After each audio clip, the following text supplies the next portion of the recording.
Magandang umaga sa ating lahat. Narito ang update ukol sa minomonitor natin na si Bagyong Ramil. Kaninang 2 a.m. ay nag-intensify na into a tropical storm si Bagyong Ramil. Huling namataan yung sentro nito sa layong 305 kilometers silangan ng Huban, Sorsogon. Taglay nito yung lakas ng hangin na 65 kilometers per hour malapit sa sentro at pagbugso ng hangin na umaabot sa 80 kilometers per hour. Ito po ay kumikilos pakanluran sa bilis na 20 kilometers per hour and ngayong araw nga po ay mas mararamdaman na natin yung direct effect nito ni Bagyong Ramil sa malaking bahagi po ng Luzon, kung saan ngayong araw masungit na panahon na po yung mararanasan natin dito sa bahagi ng Camarines Norte, Camarines Sur at sa area din po ng Catanduanes. Samantala may mga pag-ulan na din at bugso ng mga malalakas na hangin na mararanasan dito sa ilang bahagi ng Eastern Visayas, partikular na po yan sa Samar Provinces, maging sa nalalabing bahagi pa ng Bicol Region, dito din sa area ng Quezon, Aurora, Bulacan, Nueva Ecija, maging dito din po sa bahagi ng Quirino, Nueva Vizcaya, Isabela at sa area din po ng Isabela. Samantala dito naman sa Metro Manila at sa nalalabing bahagi po ng Luzon, maging dito din sa ilang areas pa ng Visayas, ngayong araw ay makakaranas din po tayo ng mga kalat-kalat na pag-ulan, pagkilat at pagkulog-dulot naman po ng trough or extension ni Bagyong Ramil.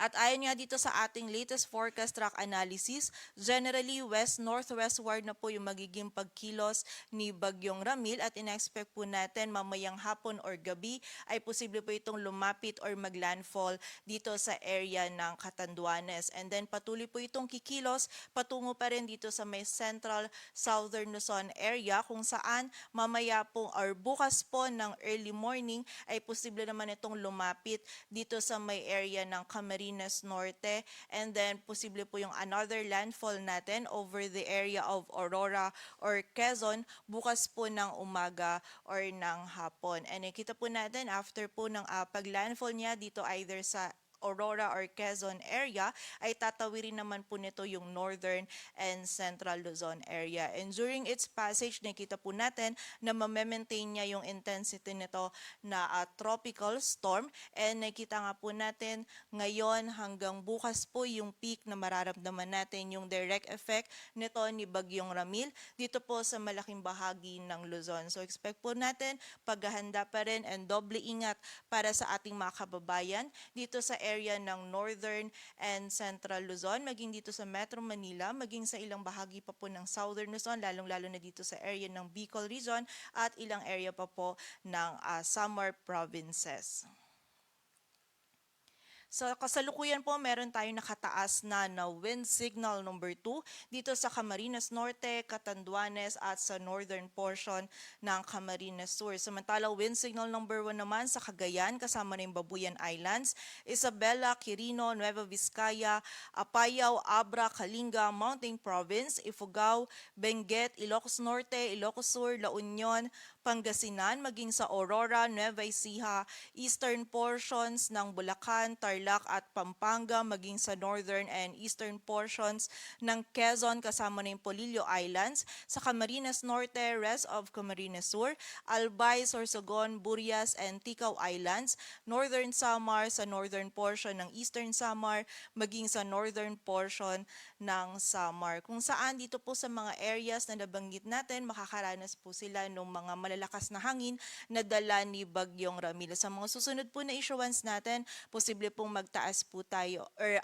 magdagdag pa po tayo ng areas under wind signals hindi rin po natin inaalis yung possibility na sa mga susunod na issuance ay magkakaroon din po ng wind signals itong ilang areas pa ng Central Luzon maging dito din po sa Metro Manila. Kaya continuous monitoring pa rin po tayo and also nakita din po natin na itong highest possible wind signal natin is wind signal number 2 pero hindi pa rin natin inaalis yung posibilidad na kapag nag-intensify pa itong si Bagyong Ramil into a severe tropical storm, ang highest possible po natin nun ay wind signal number 3. So pero ito pong wind signal number 2 na highest natin or yung generally yung dalang hangin ni Bagyong Ramil ay may kalakasan na din po and posible na po itong magdulot ng damages lalong-lalo na sa mga structures na gawa sa light materials. Kaya naman po muli paghahanda at pag-iingat po para sa ating mga kababayan.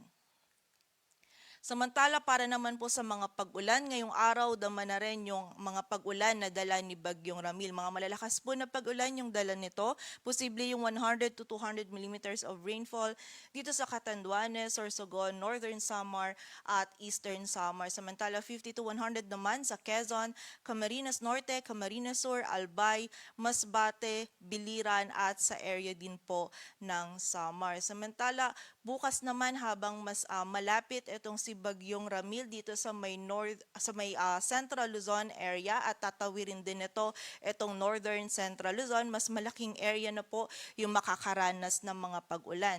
Posible po yung 100 to 200 millimeters of rainfall dito sa Isabela, Aurora, Quezon, Camarines Norte at Camarines Sur, and 50 to 100 naman dito sa Ilocos Norte, Ilocos Sur, sa bahagi din po ng La Union, sa Cordillera Administrative Region, maging dito sa Cagayan, sa Nueva Vizcaya, Quirino, Nueva Ecija, Bulacan, Rizal, dito po sa Metro Manila, sa area din ng Laguna, Catanduanes, maging dito sa Marinduque, Romblon, sa area din po ng Sorsogon, Albay, at dito rin sa area po ng Laguna at Rizal. So, ina-expect po natin by Monday naman ay meron pa rin pong mga pag-ulan. Ito pong by Monday ay nakalagpas na itong si Bagyong Ramil dito sa ating kalupaan.